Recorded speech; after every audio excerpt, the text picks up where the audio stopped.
再次想你，這一顆心遲下，終將被混亂融入懷裡。當我們彼此靠近，便不再有距離。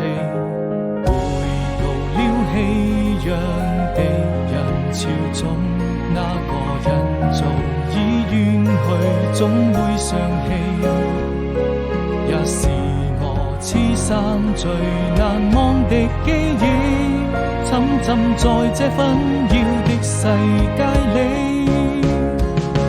當我逐漸迷失自己，感謝能遇見你，每次擁抱之後卻留下無聲的嘆息。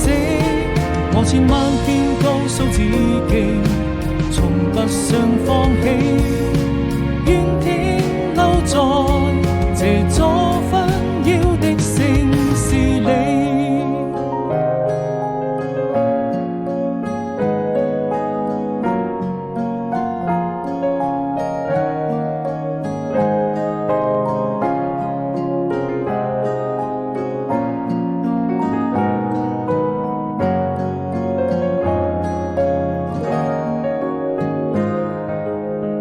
當零點的飛機掠過天空，我又開始想你。